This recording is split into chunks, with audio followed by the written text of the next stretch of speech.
ICC और बांग्लादेश की meeting deadlock पर खत्म होती है। आईसीसी बांग्लादेश को कहता है कि आप T20 वर्ल्ड कप के मैचेस भारत में खेलिए, अगर आप चाहते हैं तो फिर आपका जो वेन्यू है यानी जो ग्राउंड है जहां पर आपने मैचेस खेलने वो कोलकाता से थिरुवनंतपुरम या चेन्नई में शिफ्ट कर दिया जाएगा, लेकिन आपके मैचेस भारत से बाहर नहीं जाएंगे। और इससे कबल आईसीसी ने बांग्लादेश को यह धमकी दी थी, ये वार्निंग दी थी कि अगर आप भारत में मैच नहीं खेलते तो फिर छोड़िए टूर्नामेंट, घर चले जाइए, क्विट कर लीजिए, बाइकआउट कर लीजिए। बांग्लादेश क्रिकेट बोर्ड सामने से आया था और उसने कहा था कि हम जो मैचेस हैं अब वो न्यूट्रल वेन्यू पर खेलना चाह रहे हैं क्योंकि हमारे खिलाड़ियों को भारत में सिक्योरिटी इश्यूज हैं। अब दो नजरिए हैं इस चीज के। अगर आप भारत के एंगल से देखें तो भारतीय मीडिया के मुताबिक बांग्लादेश में हिंदू मजहब के लोगों के साथ ज्यादती की गई, कुछ लोग मारे गए। दूसरी जानिब भारत में कुछ जो बांग्लादेश के लोग थे या उस तरह उस आइडियोलॉजी को सपोर्ट करने वाले लोग थे उनके साथ ज्यादती की गई। और भारत क्या कहते हैं इंटरनेशनल लेवल पर या फिर पॉलिटिकल लेवल पर कुछ ज्यादतियां कर रहा है। मेरी डोमेन नहीं है। अगर कोई मरता है चाहे किसी मजहब से हो,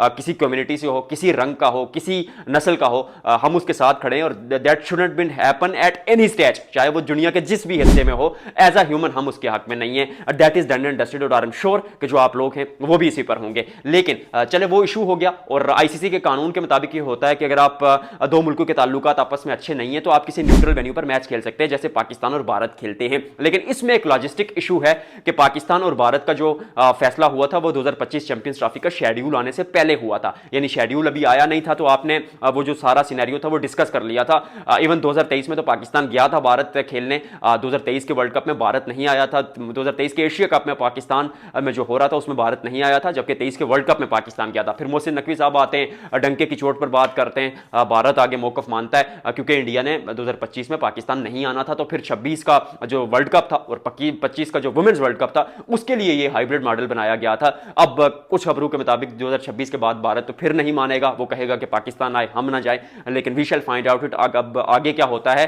पाकिस्तान और भारत का ना केस मेरे नजदीक थोड़ा डिफरेंट था। भारतीय क्रिकेट सच ये है कि पाकिस्तान से बहुत आगे, तीनों फॉर्मेट में शायद जो कद काठी भारतीय टीम की दुनिया क्रिकेट में है, वर्ल्ड क्रिकेट में है, विश्व में जो है उसके आसपास पाकिस्तान नहीं है। लेकिन पाकिस्तान का जो क्रेज है, जो टैलेंट है पाकिस्तान में, आपने जो अंडर 19 एशिया कप में देखा, आपने हांगकांग सुपर सिक्सेस में देखा, आपने इमर्जिंग एशिया कप में देखा, पाकिस्तान ने डिलीवर किया है और पाकिस्तान ने प्रूव किया है कि पैशन, टैलेंट, क्रेज यहां पर भी भारत के बराबर है। और सिर्फ सीनियर लेवल पर यह होता है कि पाकिस्तान में थोड़ा नेपोटिज्म आ जाता है, खिलाड़ियों को तैयार नहीं किया जाता और वो कंसिस्टेंट बेसिस पर मौके नहीं दिए जाते। पिछले 5 साल में आपके तो 19 सिलेक्टर चेंज हुए, आपके 4 कोच चेंज हुए, 3 चेयरमैन चेंज हो गए, तो फिर स्टेबिलिटी नहीं आएगी तो टीम नहीं बनेगी। वो कुछ वजूहात जिसकी वजह से भारत पाकिस्तान से आगे, लेकिन पाकिस्तान को भारत छोड़ नहीं सकता क्योंकि 2026 के वर्ल्ड कप में उससे कबल जो 25 का एशिया कप हुआ था, भारत ने पाकिस्तान खिलाड़ियों से हाथ नहीं मिलाया था। अगर आप हाथ नहीं मिलाते किसी बंदे से तो मतलब आप उनके साथ खेलना भी नहीं चाहते। 26 के वर्ल्ड कप में आपके हाथ में था कि आप पाकिस्तान से ना खेलें, लेकिन फिर भी आप खेले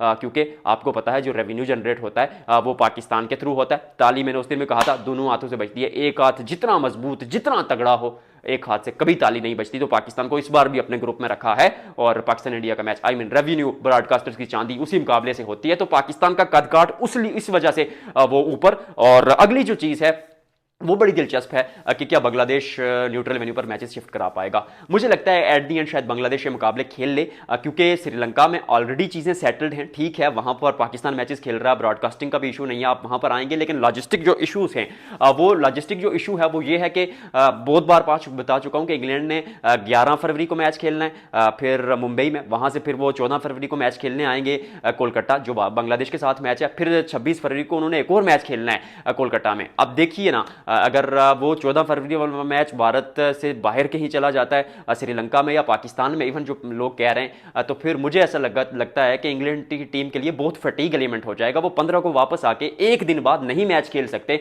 जब आप एक मैच 2 दिन पहले आप एक मैच मुंबई में खेलेंगे, फिर आप श्रीलंका में मैच खेलेंगे, फिर वापस जाकर आप भारत में मैच खेलेंगे, इतना फटीग एलिमेंट कोई बर्दाश्त नहीं करेगा। तो ये हो सकता है कि ग्रुप्स में तब्दीली कर दी जाएगी, लेकिन फिर शेड्यूल उथक पटक हो जाएगा। तो we shall find out it. I really hope कि चीजें हल हो जाएंगी क्योंकि क्रिकेट मुझे लगता है सियासत से अलग कर लेना चाहिए, लेकिन इश्यूज होंगे क्योंकि बांग्लादेश का क्रिकेट बोर्ड जो है अब वो उतना नहीं बोल रहा, लेकिन बांग्लादेश की जो हुकूमत है बहुत सख्त मौकफ है भैया उनका। वो कहते हैं कि नहीं खेलेंगे भारत में, जो मर्जी करना है कर लें। आपके नजदीक क्या होगा कमेंट सेक्शन में जरूर बताइएगा।